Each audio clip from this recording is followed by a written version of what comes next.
My wife and I, we decided our son got sick and my upline wasn't so concerned with that. He was more concerned that we were pulling away from the business. And that just led me to think, like, do I want to spend the rest of my life here? If someone's building an agency and they're not on an LOA model with contractual agreements in place like Experior's, then you are building a business that will disappear if you die. They would just go, oh, he died. Sorry, Sally, I know you have a license, but you're not in that spot. Too bad, so sad. We wish you the best. We'll help you with the funeral costs if you don't have life insurance on your own body. We are going to have agents and agency owners within our company that own their business. It's a tangible asset. Can you sell the damn thing? Will the company buy it from you? Do you get stock in the company? And I'm not talking the fake stock like people jumping around on social media and go, oh, you can get equity. No one else is on the cap table, right? We have 542 Experior agents on the cap table of Associate Owners Group.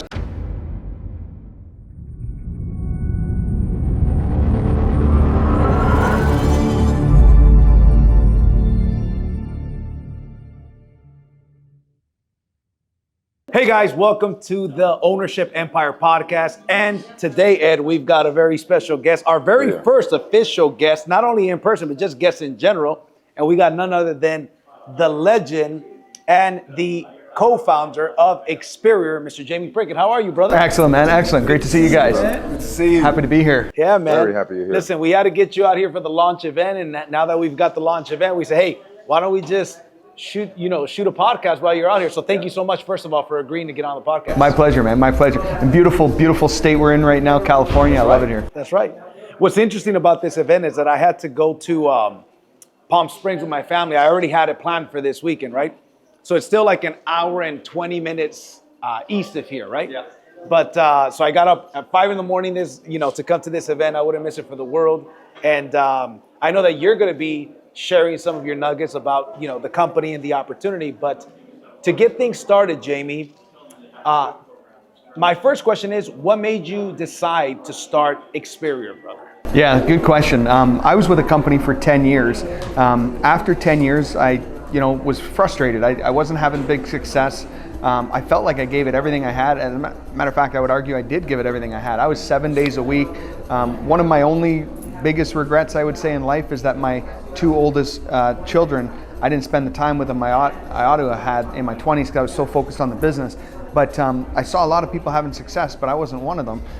It was like 1 in a million. Matter of fact, Ed is one of those 1 in a million. I remember listening to audio cassettes in my tape player of you talking with some of the big names in that company, and you were one of the big names in that company, like top 3 recruiter in the whole organization for a period of time. We're talking a company at the time had over 100,000 agents, now 150,000 agents, and Ed was one of the top guys, but I never could get to that level. And I mean, I could make every excuse in the world, but I felt like the odds were stacked against me. I was maybe a little too late to the party. I think there's power in. I believe that 100%. And what we decided was, my wife and I, we decided our son got sick, and my upline, wasn't so concerned with that. He was more concerned that we were pulling away from the business, and we had a very harsh conversation. And that just led me to think, like, do I want to spend the rest of my life here? And out of the blue, someone messages me on Facebook, and we ended up leaving that organization after 10 years. And I decided, JC, that I was never going to recruit anyone ever again. I was able to go triple my income the first year as a personal producer, doing what I believed in, which was buy term, invest the difference. Yeah. But I did it outside of this company, and it's like, oh my gosh, we're making money. We bought our first home, my wife and I, and it was so much fun. Then we kind of put our heads down and we said, I kind of miss recruiting, Let's find a company that has the good of this free world that we're in now. Like, there's all these different solutions for clients and the competitive compensation where you can actually feed your family. And let's bring that with the recruiting model. There's got to be something out there like this. And sure enough, being in Canada, we weren't in the US at the time, there was absolutely nothing. We were like, man, this kind of sucks, right? So we're like, well, I guess we got to start our own. So we didn't want to build a company. We wanted to join a company that created what we've created. I tell people, JC, all the time when I'm talking, they're like, oh, I'm going to start my own deal. I'm like, well, God bless you. We have 175 staff that my wife oversees the staff. We have 18,000 agents. And I'll tell you what, if I had to start over today, I'm 46 years young, but if I had to start over today, God is my witness, I wouldn't do it. I would join it if it was already created. There's no chance that I would go through what we went through to build it to this level. There's more to a company than just recruiting some people, right? And anyway, we're blessed. We've surrounded ourselves with some great people, and that's how we got started. I love that. And I want to address the whole Ed thing, but before I lose my train of thought, you just said something that struck a chord with me, because as you both know, I own my network marketing company. We only owned it for 3 years, right? We were high ticket sales, solar, security, internet, high ticket sales. When the solar industry crashed, our number one installer went bankrupt and owed us hundreds of thousands of dollars. We said, listen, I told my business partner at the time, I said, I am so happy to just go and start off new. This is a new industry for me, even though my wife has been in this industry before, but for me it's new. And one of the things I tell my team, and Ed was a part of my organization. Yep. He was the top guy in that company. I told Ed, bro, you have no idea how good I feel to just go to something that's already built, not have to run it. So thank God for people like you, brother. But would I want to run my own deal again? No. For me, it's not an ego thing. It's a paycheck thing. And I'll honestly say, this industry that we're in right now, number one industry for me, I think this is where network marketers are going to graduate to. I agree. I think when network marketers see what's available here, you can make, literally, I've done the numbers and I've experienced them already. With 20 people, you can make what you used to make with 1,000 or 2,000 people. I think when network marketers see this, they graduate from network marketing to financial services, and then they're going to crush it. So when I saw this opportunity, I said, listen, I'm going to just go here. I'm going to build. I'm going to do what I do best. And I just got to be on the field, recruiting, selling, training. That's all I got to do. So, but it's really cool that, about you guys with that company. Before you get to that, what's interesting when you say about getting, being part of a company that has a structure, if you think about it, it's like, you guys ever built a home before? Had it built from scratch? Not from scratch, but built onto, but yeah. Okay, right. Well, I've had a home built from scratch, right? And what happens is the headaches, you got to go weekly and see if they screwed this up or that, right? Makes sense. It's nerve-wracking. It's stressful. Versus you walk into a home and it's exactly what you're looking for. It's a multi-million-dollar home. It's perfect. You walk right in, move in your clothing, and you're set. You know what I mean? Yeah. That's how we feel here. Yep. And you know what I told them? I said, if God gave me a whiteboard and a marker and said, create the perfect company in the perfect industry with the perfect CEO. Oof. Now, everybody there is probably going to be saying, damn, you're kissing some ass. No. Believe, I've been around the block. I've been around 3 decades. Yep. This is the real deal. Yes. Okay, and if you come here, you'll understand that he has built, every day I find something out new. We've only been here a couple weeks, right? A Picasso. Yeah, seriously. Yeah, I mean, I appreciate that, but I will say this: I screw up more times than I can count on a daily basis. But I'll also say, I think to be a perfect anyone in life, you just got to get better at being you. And people love the authenticity. And what drives me crazy is I see guys that are trying to act like this guy, or they're trying to be like that one. And I tried that for many, many years. Matter of fact, Ed, there was a period of time I was trying to be like Ed. be like Ed. By the way, we're very similar though, so I got close. But it's like I could never be an amazing JC. I could be an okay JC if I tried to emulate. I could be an okay Ed, but I can be an amazing Jamie, and we can all be amazing as who we are. And I think that's what people appreciate about our company is the authenticity. We're going to screw up. We're not perfect. There's going to be frustrations, but damn sure we got people's heart. We got our heart in the right place. And 100%. No, and it's so interesting. He mentioned something. If I lost my train of thought, and I was going to say this. If I had to put a company together with everything that my dream company, this company literally, and the creators might witness when I say this, this company literally has everything and more than what I would have put together. Right. So when I saw this, it checks all the boxes, and that is not an exaggeration. Yes. It checks so all the boxes. So because we've got an event, by the way, right now, guys, we have an event going to start. So we're going to go through some rapid fire questions, right? So tell me about the train of thought of putting the tribrid model. To me, that's one of the most attractive things. That's what I recruit with the most. So talk about the tribrid model. Yeah, well, we saw all the different models out there, and there's great things about each one. There's the multi-level world. It gets a bad rap, but let's face it, they've created more six-figure earners than any other model out there. So there's good to that model. Some of the issues are the compensation's terrible, right? No matter which one you go to, it sucks. And everyone says, well, you have to have the builder side and the generation. I'm like, yo, bro, we did it. And we're competitive, and we have the generations, and we're as competitive as you are in the generations. So there's some myths there about it. So we liked a lot of it, but we didn't like all of it. And then we looked at the independent side, the IMOs. I love the fact that with a good IMO, you own your book of business, right? You have access to multiple carriers. The compensation's more competitive. And by the way, I got a lot of IMO friends out there now. Great people running a good business. Not a builder's model per se, but good people. The challenges are the lack of the override structure. Right. In the typical IMO model, the issue that we've seen over and over is that if you're at this level, the only way you can benefit from recruiting somebody is if you can convince them for the rest of your life that you're better than them. Right. Wow. I always, That's a great way to put it. I have to convince all of you guys that I recruit that I'm just a little bit better than you. And the better you get, the more you're going to go, no, I want more of that. Right. I want more of that. Until eventually you're like, well, screw you, you're not providing me enough value. You haven't invested millions into technology. So I'm going to go across town and I'm going to go to the next IMO and they're going to dangle. So it's a dog eat dog world.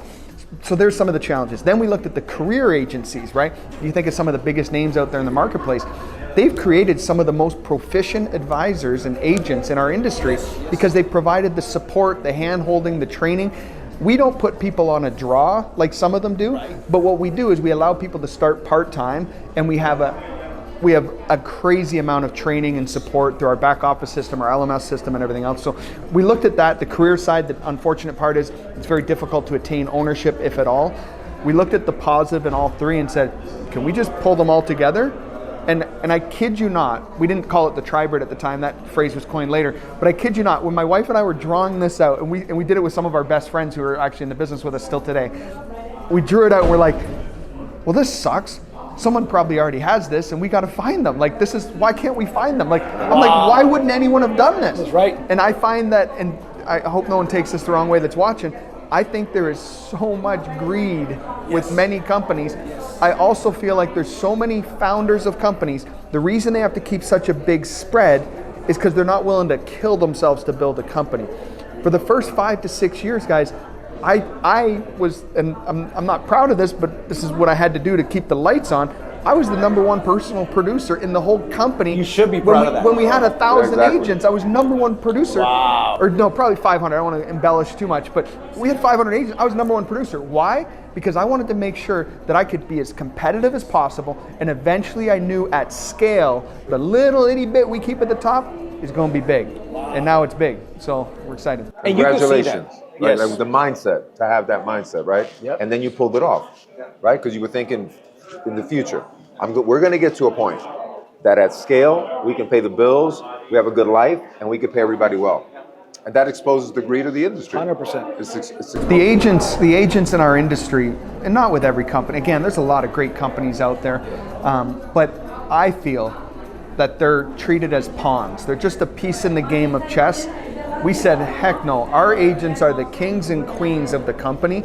They're the ones that we have to do everything for. They're our customers, right? They're going to in turn serve the general public, but we got to recognize who is our customer. It's our agents, right? And again, we're not perfect, but we're damn sure trying to get better every day. I mean, in my opinion, you've created a company that all I have to do is take a person that's a little bit open and have them see the information. Right. That's it, through the qualified source, right? Through a qualified person, a qualified presentation, and that takes care of the rest of it. It is very apparent, and you talked about timing earlier. The T in timing is more important than the T in talent. I don't care how talented you are. Right now, eventually companies are going to come and try to copy us because they're going to see how successful we've become. Right now, though, nobody has anything like this. You know, when you say about copying, it's like, again, I'm not trying to sound arrogant, but I will say good luck. When you look at our calculator and you look at the grid that we pay out through all generations, we pay more to the field than over 90% of IMOs make. Wow. We pay to the field more than 90% of IMOs make at the top grids. So we got there one step at a time. We weren't, but see, the challenge is a lot of people, every time they get a raise as an IMO, right? I had someone on a Facebook post recently say, IMOs don't get raised, it's standard across the board. I'm like, you don't understand the industry then. Every time we do more volume, if you're doing 100 million of annuities versus a $500 million, you're going to get more comp on annuities, and this is how it works. But the challenge with most companies, they're happy. Hey, I already got this volume coming in. We got the raise, and guess where the raise goes? It goes to the bottom line. It goes to the yacht. It goes to their mansion. It goes to their whatever. Not us. We said we're always going to take a piece of every dollar that we get. And this is why you guys have seen it. You've been here, what, a couple months. We've already done 2 raises with different carriers since you got here. And that's the way it's going to always be. As long as we make more as a company, we're going to put more to the grid, because I want to make sure that any of the copycats that come along, the only way they're going to copy it is if they manipulate it and, you know, play with numbers. Or if they try to be in the field like you. Yeah. Right. They're not going to do it. They're not going to have the mental staying power. And I'm not saying that someone couldn't do it, and God bless you if you want to do it. I'm just saying you'd probably become a lot more successful, a lot more wealthy if you plugged into our system, become a partner with us. You guys are partners, right? You guys, by the end of this year with our stock, you guys are going to be shareholders of this company. You can't own 100% of it, of course. I want some, right? But, you know, we made it where it's fair for everybody, and, you know, it's only going to get better. It's an equal opportunity. And that's the thing, when you've got a company, like for example, I brought Ed on board. Ed can go and pass me up in income. Ed can go and pass me up in contract levels, right? That's what you can't do in, say, the traditional models, right? You can, in the team building models, you generally can. Granted, they don't pay what we pay, right? But no, listen, it's exactly like I said, all I got to do is get somebody to see the information, and it's a wrap. And that's why, by the way, Jamie, I said keyword was try. A lot of these companies are going to try to copy. That's the keyword is try.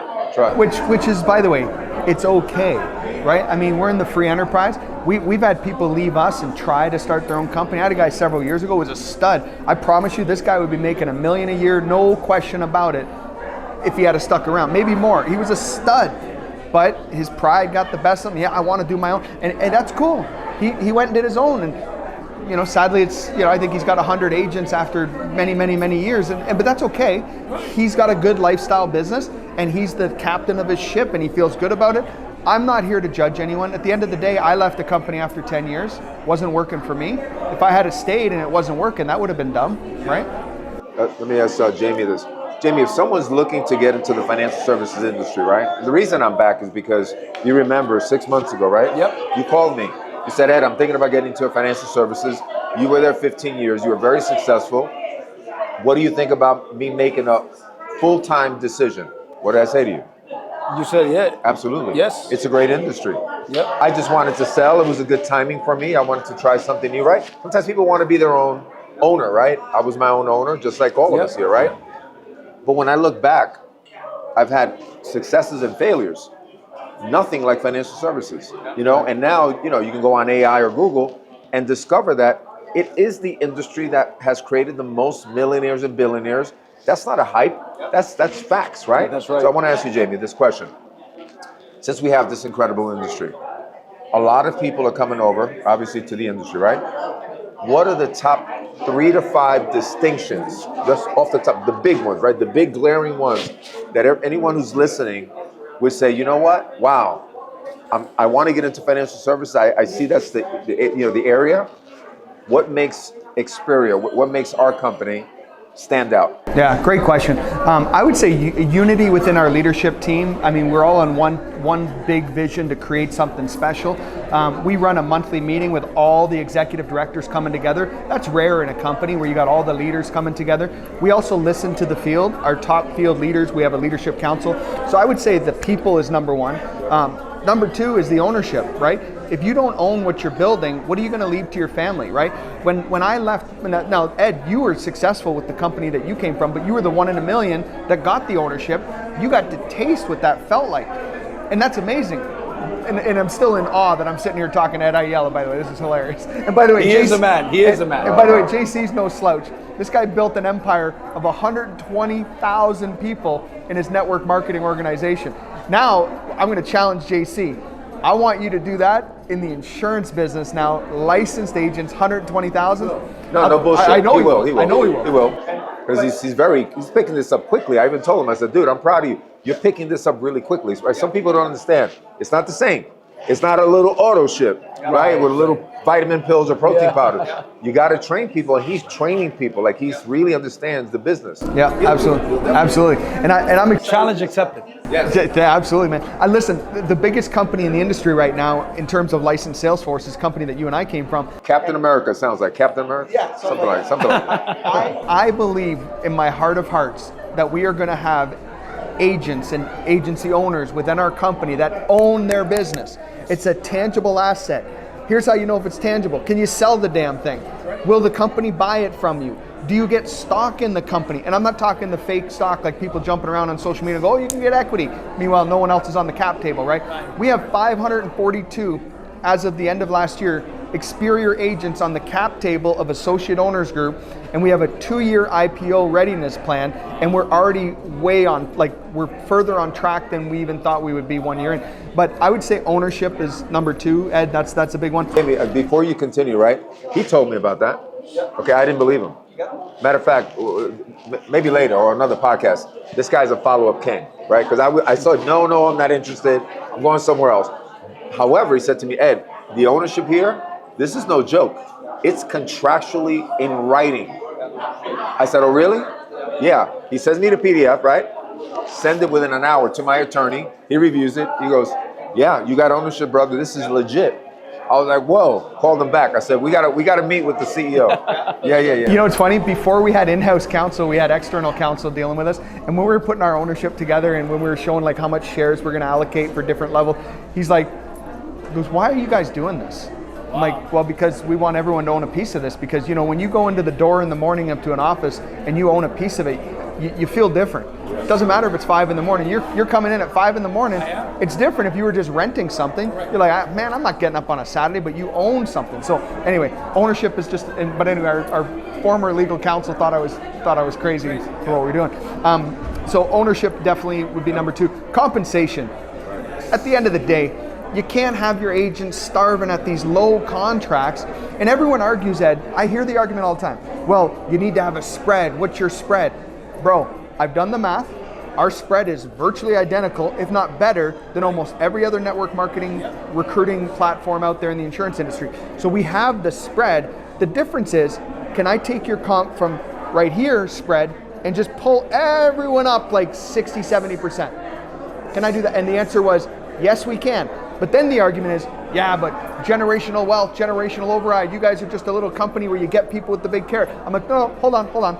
Our first generation with a platinum provider can be 20% with bonus, it's 14% without. 20%. Now someone goes, yeah, but that's only on your highest factor product. I know I'm diving deep, but some of you guys are experienced in here. Our average factor is 90%. What that means is, with your bonus, our first generation override is 18%. With personal bonuses, that's with the factor. With the personal bonuses in the agency, you can earn up to 120%. And again, some cats will say, oh, 120 is not that much. I'll go, well, listen, a lot of people's 120 is actually 100, or it's actually 90. It's only 120 with this one product. Our factors, we looked at the entire comp that comes into Experior, and then we determined internally what the factors would be, because a lot of companies, they have like this carrot they dangle. Hey, we pay 140, we pay 130, and that's great, and that's competitive. But on this product, we're paying 110. I'm like, what are you talking about? We pay 120 on the same product, but we don't advertise that same rate up here. Anyway, compensation. So the total, for our audience, right?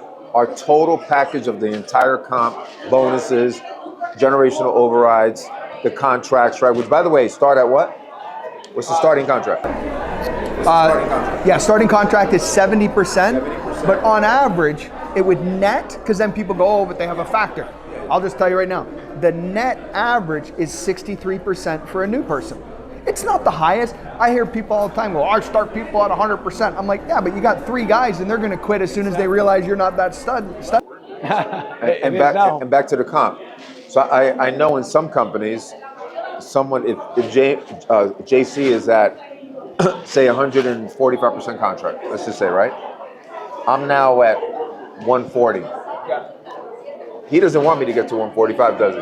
No, it's cut. No, because if there is an override, most companies don't even have an override in that case.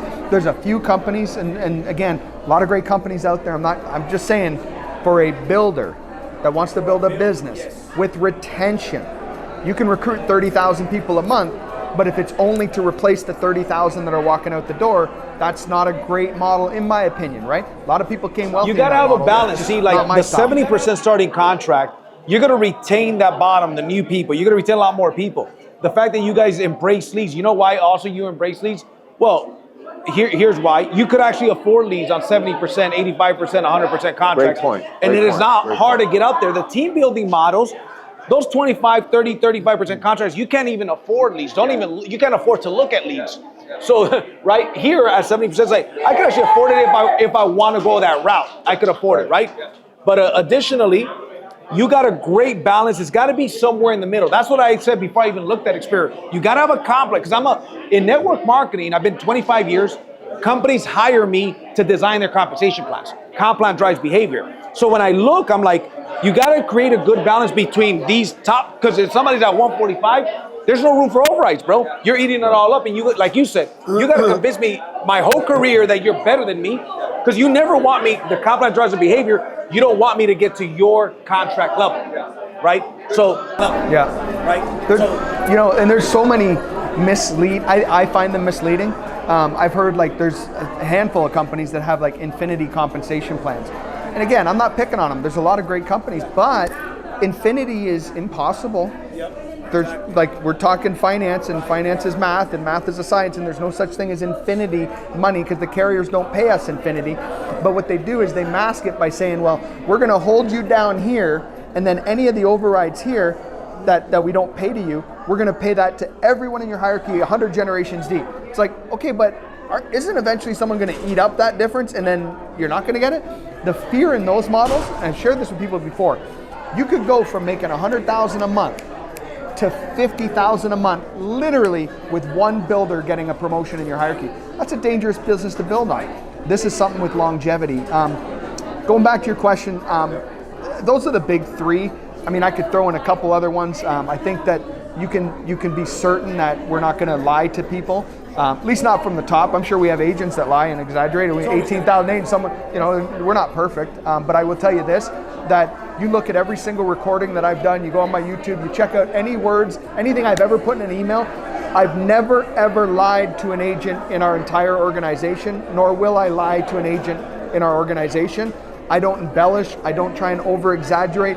And that part makes me sick because so many people will say what they have to get an edge on somebody. I'm fine with telling someone straight to the face if their company is great or not. And I'm also fine with telling them that your company's garbage and the leadership's garbage, right? There's a lot of good, but there's also a lot of bad out there. And then the last one I would think is our technology. And it's not like hocus pocus. Like this is like last year we put in 3 or 4 million into our tech. This year already over 3 million into the tech. We hired a couple more AI folks last week. One we took from Adobe. Like we're hiring real deal people. As I said, 175 full-time staff. It takes a lot to run a company of our size right now. And again, we're not perfect, but I believe that in 12 months from now, with AI and everything that we're building on our back engine, with our technology, is going to be light years ahead of where it is today. And we're already, if not, but one of the best technology platforms in the industry. So, Anything else you want to add to this? Two other things. Going back to the comp just for a second, right? Because these are things that surprise me, right? A big one is for the network marketers out there, right? I was also a network marketer after I left Captain America, and I built my company, right? Here, I did not know this until JC said to me, he goes, Ed, this is amazing for network marketers because you can get licensed in one state and override the entire country. I need to repeat that. You can get licensed in one state and it's multiple guests, it's not difficult, okay? And now you can override the entire country. In Canada? Yeah, most states and most provinces, yeah. Not everyone, there's a couple nuances, but yeah. And that alone saves people thousands of dollars in state licensing fees, right? Also appointment fees or appointments with every carrier. I mean, yeah, absolutely. And not only that, like I would like you to address that because there's a big talk. Oh, you own your book of business direct to carrier, and then they try to downplay the LOA model. And there's a lot of misunderstandings about the LOA model. Can you touch on the LOA model? Yeah, and honestly, it drives me crazy how these wannabe pretend IMO guys say that LOA, oh, you don't own your business. Look at this. And it's like, listen, LOA is just a way to distribute the commissions, whether it comes through the agency or whether it comes through direct from the carrier. Whether the carrier pays you direct or not has absolutely nothing to do whether you own your business or not. As a matter of fact, I've recruited many agents that were getting paid direct by the carrier and thought they could transfer their business only to be blocked. Or sometimes they allow them eventually to get recontracted after 6 months, but their book of business stays with their current IMO, right? So it's like, don't give me this crap about LOA mean. It doesn't mean anything. The problem with LOA, and I will address this, is that most of the donkeys in our industry that have built LOA models in the past built it and designed it that they could screw the agents. But that wasn't because of LOA, that was because of their contractual relationship with the agent, not because it was LOA, right? LOA just made it easier for a company to take advantage of an agent, but it didn't replace the fact that if you have a contract in place, that is what matters, and that's what we've done. So, by the way, without the LOA model, it is impossible to leave a hierarchy, an agency, to someone who's unlicensed and have them be compensated for it. It's impossible. You can transfer renewals on insurance, but you cannot transfer a hierarchy or an agency to someone without a license. At our company, you can. Wow. Right. Yeah, I was going to ask you about that. Elaborate, yeah, please. It's so big, and this is, it drives me crazy because if someone's building an agency and they're not on an LOA model with contractual agreements in place like Experior's, and we're not the only one, but we're one of a few, then you are building a business that will disappear if you die unless your spouse gets a license. But here's the challenge. Let's say your spouse, your mother, your kids get a license. They now have to get appointed with every carrier in a hierarchy above your downline, and they can do that, but is that in the contract with your current IMO? Because I've seen some of these unscrupulous IMO owners where they would just go, oh, he died. Sorry, Sally, I know you have a license, but you're not in that spot. Too bad, so sad. We wish you the best. We'll help you with the funeral costs if you don't have life insurance on your own body. And you know what's funny? That people ask me, I've recruited so many people like this. Like 5 people ask me if they could read the contract before they get started because they've seen or they've experienced something like this.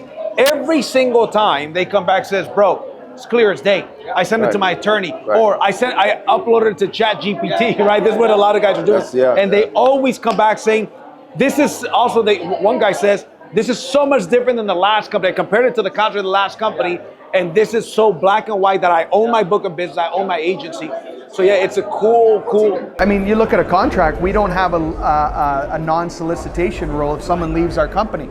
We feel like we're adding so much value that if you left us, your team has the choice to go with you, and you can tell them to go with you, but we're not going to force it. Someone says, well, what happens if I leave? Do my agents come with me? I'm like, it depends on the human being that we're talking about. You don't own your people. And if they're like, well, you're a dummy, why are you leaving? I'm going to stay. We're not going to tell them they can't stay because they're with you. But you have the right to talk to them all, bring them with you. We just feel like if only IMOs understood that people are going to do it anyways, right?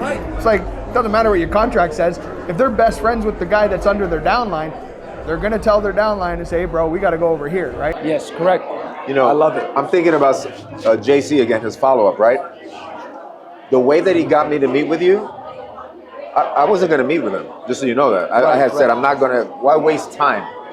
Here's what he said to me. He says, Ed, why don't you at least meet with Jamie? At least you have the information, right? At least you have the information. And by having the information, whether it's now, maybe something changes in the future, what's it going to hurt to just have the information so you can make the right decision, right? And I'm sitting in my car, I remember, I was about to pick up a package, and I go, you know what, he's actually right. What's wrong with just having the information? And it reminds me of something I used to always tell people, and I'm controversial, so don't worry about it, but ignorance and stupidity, right? Ignorance is when you don't know, right? If you're in a certain company, you don't know that they don't have everything contractually, right? You're ignorant. It's not your fault. But once you find out and you read our contract and you give it to your attorney and you continue doing what you were doing, that's the definition of stupidity. I'm the controversial one, so don't worry about it. Don't get mad at them, get mad at me, right? But it's just the truth, right? When you don't know, it's not your fault. But once you find out, like, oh shit, it's really in black and white, send it to your lawyer, and they're gonna say to you, yeah, you really have ownership. Your family does get your business if you pass away. Like, that's so important. That's right. Yeah, man. I mean, seriously, I'm so proud to be in business with you because very few people will ever put it in writing. It's this. They talk about it. Yeah, they just talk about it. No, well, listen, I love it. We could do that, and by the way, we got to do this again, Jamie. But because Jamie's actually going to go and present the business right now, right? And he's the first one up. So we don't want to take a lot of your time because I know that you got to get up on stage. But we definitely got to do it again. We'll do a Zoom one. We'll do another one in person as well. But I want to thank you very much for taking the time, brother. One of the things I love about you, bro, is super down to earth, super approachable. I mean, as humble and kind as they come. And I want you to know, I'm super proud, brother, to be partnered here with you with your incredible company, man. Thank you. Proud to have you guys, man. Thank you. Appreciate it. All right, we'll catch you guys on the next episode. Share this video with everybody, okay? And with that being said, we'll see you guys at the top or from the top. Take care.